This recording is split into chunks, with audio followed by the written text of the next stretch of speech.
Bonjour et bienvenue sur le Revenu TV. Les PME ont besoin des investisseurs privés pour se développer, vous le savez, et le Revenu Hebdo s'en fait régulièrement l'écho auprès de vous.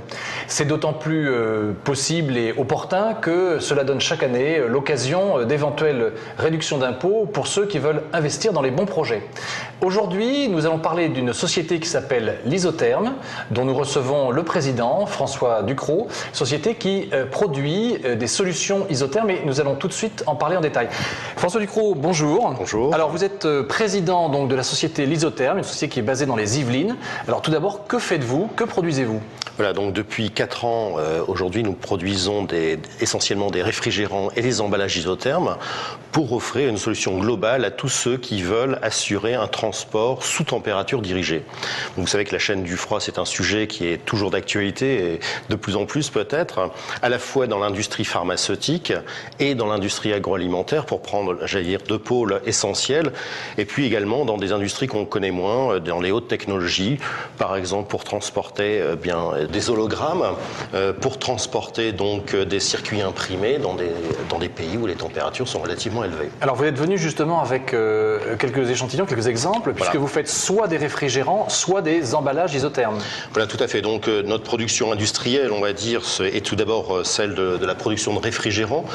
En fait, qu'est-ce qu'on a fait? On a revisité un produit qui était relativement classique, que tout le monde connaît, c'est le Tectic que l'on met dans son réfrigérateur, dans son petit congélateur, pour aller faire un pique-nique. Donc partant de là, nous on a repensé ce produit, on l'a redéveloppé, et avec des solutions beaucoup plus modernes, et donc on a beaucoup innové. Depuis 4 ans, nous avons déposé 9 brevets, et ces brevets aujourd'hui nous servent à générer des associations, des partenariats avec des industriels. Donc pour tout vous dire, on a déjà signé un partenariat avec une entreprise industrielle du nord de la France qui s'appelle Ariplast. Je pense qu'on peut donner le nom, c'est plus un secret. Donc on a cédé l'exclusivité de 2 brevets qu'on avait déposés au début d'année, et donc cette société va fournir des emballages isothermes sous forme d'enveloppe. C'est-à-dire que c'est un spécialiste de l'enveloppe, et notamment de l'enveloppe postale, et qui donc va utiliser notre technologie pour pouvoir proposer des emballages souples par la poste. Alors j'imagine que vous avez dans cet univers des grands clients, comme par exemple des secteurs que vous citez, la pharmacie, l'agroalimentaire, puis vous pouvez aussi avoir une multitude de clients de taille moyenne qui ont des besoins de petite taille en matière de transport réfrigérant. Tout à fait, donc on a une clientèle relativement diversifiée. Donc c'est vrai qu'actuellement, si vous voulez, on est une entreprise relativement jeune, donc les grands laboratoires sont assez longs à convaincre et on a encore un peu de chemin à faire. En revanche, on a toute une clientèle, je veux dire, dans la logistique pharmaceutique qui représente à peu près 40% de notre chiffre d'affaires et qui donc est constituée de laboratoires de taille moyenne, on va dire. Et puis également dans l'industrie agroalimentaire, on a tout un panel de petits entrepreneurs. Ça va depuis la personne qui lance son site internet pour expédier du foie gras, du fromage sous température dirigée, jusqu'à des grands groupes industriels qui exportent, qui font de la grande exportation sur Voici, Orly, etc. Alors vous misez justement sur l'innovation de votre procédé.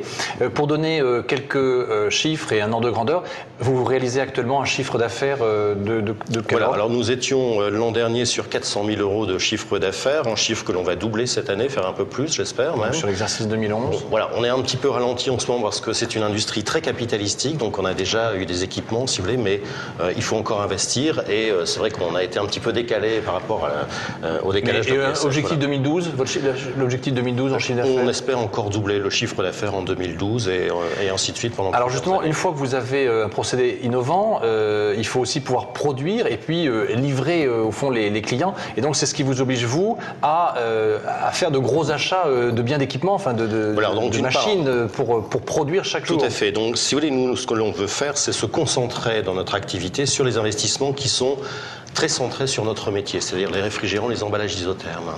Et puis, on s'associe avec des industriels qui sont des PME un peu plus importantes que nous, voire par la suite des groupes beaucoup plus importants, mais pour faire des investissements qui sont un peu en dehors de notre métier et qui sont beaucoup plus importants. Par exemple, la société Ariplast que je citais tout à l'heure, qui est à Saint-Amand-les-Eaux, dans le Nord, eh bien, cette société fait de lourds investissements cet été dans des presses pour pouvoir produire le procédé qu'on leur a proposé.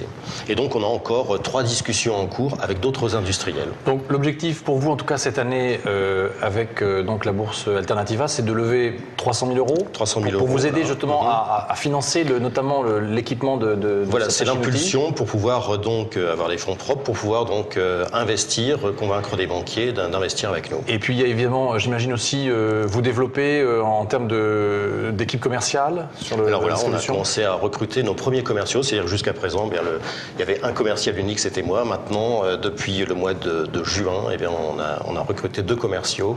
Et donc voilà, c'est une nouvelle étape. Si vous voulez, on est passé de l'étape développement, recherche et développement, à l'étape commercialisation de nos produits. Donc c'est une nouvelle étape qui s'ouvre pour l'isotherme. François Ducrot, merci. Bonne chance à l'isotherme et à bientôt sur le Revenu TV.